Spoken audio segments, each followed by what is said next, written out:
అగ్రరాజ్యం అధ్యక్షుడు Donald Trump Hormuz స్ట్రైట్లో ప్రాజెక్ట్ ఫ్రీడమ్ పేరుతో ఇంకొక ఆపరేషన్ను తెర మీదకు తీసుకొచ్చాడు. దీనికోసం ట్రంప్ యుఎస్ నేవీని రంగంలోకి దించాడు. ఇరాన్ తీరుతో నష్టపోతున్న దేశాలకు సాయం చేస్తానంటూ ఆయన మరో బ్రహ్మాస్త్రాన్ని బయటకు తీశాడు. ఆ మాస్టర్ ప్లాన్ పేరే ప్రాజెక్ట్ ఫ్రీడమ్. ఒకవైపు ఇరాన్ మొండితనం, ఇంకొక వైపు అమెరికా ఆధిపత్యం. ఈ రెండింటికి మధ్య ప్రపంచ దేశాలు నలిగిపోతూ ఉన్నాయి. రెండు దేశాల దాడుల్లో హార్మోజ్ జలసంధిలో వేల మంది నావికులు, వందల్లో చమురు నౌకలు చిక్కుకున్నాయి. అయితే ఇప్పుడు వాటి పరిస్థితి ఏంటి? జలసంధిలో చిక్కుకున్న నౌకలను విడిపించేందుకు ప్రాజెక్టు ఫ్రీడమ్ రంగంలోకి దిగింది. ఇరాన్ వార్నింగ్ బేఖాతరు చేస్తూ అమెరికా నౌకాదళం ముందు కదులుతోంది. అసలు ఏంటి ఈ ప్రాజెక్ట్ ఫ్రీడమ్? ఇరాన్ అమెరికా మధ్య యుద్ధం మళ్ళీ మొదలైందా? ఈ వీడియోలో డీటెయిల్గా మాట్లాడుకుందాం. నమస్తే, వెల్కమ్ టు ఆర్టీవీ. నేను సచిన్. ప్రపంచవ్యాప్తంగా సరఫరా అయ్యే 20% చమురు కావచ్చు, సహజ వాయువు కావచ్చు, ప్రయాణించేది ఇదిగో ఈ కీలకమైన హార్మోజ్ స్ట్రైట్ ద్వారానే. అయితే అమెరికా, ఇజ్రాయెల్ కలిసి ఇరాన్పై వైమానిక దాడులు అంటే ఎయిర్ స్ట్రైక్స్ ప్రారంభించినప్పటి నుంచి ఈ ప్రాంతంలో యుద్ధ వాతావరణం కంటిన్యూ అవుతూనే ఉంది. దీనికి ప్రతీకారంగా ఇరాన్ ఈ జలమార్గాన్ని దిగ్బంధించింది. ఇది కేవలం దిగ్బంధం మాత్రమే కాదు, దాదాపు 2000 షిప్లు, 20,000 మంది నావికులను అంటే ఈ నౌకల్లో ప్రయాణించే వాళ్ళు వీళ్ళందరినీ కూడా ఇరాన్ బందీలుగా మార్చేసింది. ఫుడ్ లేదు, వాటర్ లేదు, ఇంకా చెప్పాలంటే శానిటేషన్ ఇష్యూస్ ఉన్నాయి. ఇది క్లుప్తంగా చెప్పాలంటే అక్కడ పరిస్థితి. దీంతో నావికుల మానసిక స్థితి ఆందోళనకరంగా మారింది. మరి వీళ్ళని విడిపించేదెవరు? ఇప్పుడు ఇదే ప్రశ్న రైజ్ అవుతుంది.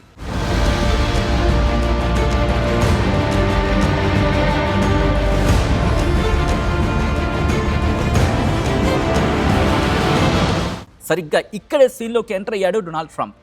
మే 4న తన ట్రూత్ సోషల్ మీడియా వేదికగా సరిగ్గా ఒక కీలకమైన ప్రకటన చేశాడు. ఆ కీలకమైన ప్రకటన ప్రపంచాన్ని ఒక్కసారిగా ఉలిక్కిపడేలా చేసింది. అదేంటి? మాట్లాడుకుందాం. ప్రపంచ నలుమూలల నుంచి దేశాలు మమ్మల్ని వేడుకుంటూ ఉన్నాయి, మా నౌకర్ని విడిపించండి అని కోరుతూ ఉన్నాయి. అందుకే మేము రంగంలోకి దిగుతున్నాం. దీని పేరే ప్రాజెక్ట్ ఫ్రీడమ్ అంటూ ట్రంప్ తన మాటల్లో చెప్పుకొచ్చాడు. ఇదొక మానవతా చర్య అంటూ ఉన్నాడు ట్రంప్. నౌకల్లో ఉన్న అమాయక ప్రజలను, సిబ్బందిని రక్షించడమే తన ఉద్దేశమని ఆయన చెప్పుకొచ్చాడు. కానీ రక్షణ ముసుగులో ఇరాన్ నియంత్రణలో ఉన్న జలసంధిలోకి అంటే ఇరాన్ కంట్రోల్లో ఉన్న ఈ స్ట్రైట్లోకి అమెరికా ఫోర్సెస్ను పంపడం అంటే అది నేరుగా సింహం బోనులోకి వెళ్ళడమే. మరి ఈ ప్రాజెక్ట్ ఫ్రీడమ్ను అమెరికా సైన్యం ఎలా అమలు చేస్తోంది? మాట్లాడుకుందాం. అమెరికా సెంట్రల్ కమాండ్ సెంట్కామ్ లెక్కల ప్రకారం 15,000 మంది సైనికులు, 100కు పైగా యుద్ధ విమానాలు, advanced guided missile destroyers, drone surveillance, ఇంత పెద్ద ఎత్తున బలగాలను మోహరించింది అమెరికా. అడ్మిరల్ బ్రాడ్ కూపర్ ఆధ్వర్యంలో ఆపరేషన్ మొదలైంది. సోమవారం మధ్యాహ్నం అమెరికా జెండా ఉన్న 2 నౌకలను సురక్షితంగా బయటకు తీసుకొచ్చినట్లు సెంట్కామ్ ప్రకటించింది. ప్రముఖ షిప్పింగ్ కంపెనీ మెక్స్ కూడా దీన్ని ధృవీకరించింది. కానీ ఇక్కడే అసలు చిక్కొచ్చిపడింది.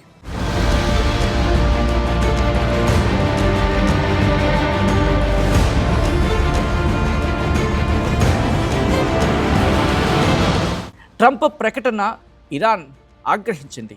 అంటే ఒక విధంగా చెప్పాలంటే ట్రంప్ ప్రకటనను ఇరాన్ ఖండించేసింది, ఒప్పుకోలేదు, ఇది కరెక్ట్ కాదంటోంది.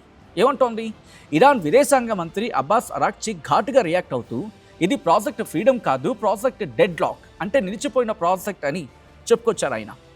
ఇటు హార్మోజ్ స్ట్రైట్ తమ పూర్తి నియంత్రణలో ఉందని, పర్మిషన్ లేకుండా ఎంటర్ అయితే ఏ విదేశీ దళాలపైనైనా కూడా దాడి చేస్తామంటూ మేజర్ జనరల్ అలీ అబ్దుల్లాహి హెచ్చరికలు జారీ చేశారు. దాని రిజల్టే సోమవారం రాత్రి జరిగిన దాడులు. అమెరికా యుద్ధ నౌకలపై మిజైల్స్ను ప్రయోగించామని ఇరాన్ చెబుతూ ఉంటే 6 ఇరాన్ చిన్న పడవలను అమెరికా హెలికాప్టర్స్ ముంచేశాయి. ఇది ఇంకొక వెర్షన్. అటు యుఏఈ ట్యాంకర్పై డ్రోన్ దాడులు జరిగాయి. అంటే యుద్ధం ఇంకోసారి ఇప్పుడే మొదలైంది అని చర్చకు జోరందుకుంటోంది. ఆ చర్చకు ఆజ్యం పోసింది ఈ డెవలప్మెంట్. ఇక్కడ మాజీ రక్షణ శాఖ అధికారి మిక్ ముల్రాయ్ అభిప్రాయం ప్రకారం అమెరికా ఇప్పుడు ఓడలకు కేవలం దారి మాత్రమే చూపటం లేదు, వారికి వైమానిక రక్షణ కల్పిస్తూ ఉంటాయి. అయితే ఇన్సూరెన్స్ కంపెనీలు ఈ మార్గాన్ని సేఫ్ అని నమ్మే వరకు వాణిజ్యం పుంజుకోదు. ఇంకోవైపు మధ్యప్రాచ్య నిపుణుడు గ్రాంట్ రమ్లీ హెచ్చరిస్తూ ఉన్నారు. యుద్ధం ఎప్పుడు జరుగుతుంది అనేది ఇప్పుడు ప్రశ్న. ఎందుకంటే 2 అగ్రశక్తులు, 2 ధీటైన శక్తులు హార్మోజ్ జలసంధిలో తలపడుతూ ఉన్నాయనేది ఆయన అభిప్రాయం. ఇన్ఫాక్ట్ వారి అభిప్రాయం కూడా. హార్మోజ్ జలసంధి ఇప్పుడు ఒక టైం బాంబులా మారింది. ట్రంప్ ప్రాజెక్ట్ ఫ్రీడమ్ శాంతిని తెస్తుందా, లేకపోతే 3వ ప్రపంచ యుద్ధానికి పునాది వేస్తుందా? అమెరికా గైడెడ్ మిజైల్స్ ఇరాన్ మొండితనాన్ని లొంగదీస్తాయా? ఈ ఉత్కంఠకు తెరపడాలంటే ఇంకొన్ని రోజులు ఆగాల్సిందే. ట్రంప్ ప్రాజెక్ట్ ఫ్రీడమ్తో మళ్లీ ప్రపంచ దేశాలకు చమురు కష్టాలు తప్పవని మీరు అనుకుంటూ ఉన్నారా? దీంతో ట్రంప్ షిప్లకు దారి చూపిస్తారని చెప్పి అనుకుంటూ ఉన్నారా? లేకపోతే ఇరాన్పై పగ తీర్చుకుంటాడు అని అనుకుంటూ ఉన్నారా? మీ అభిప్రాయం ఏంటి? కామెంట్ చేయండి.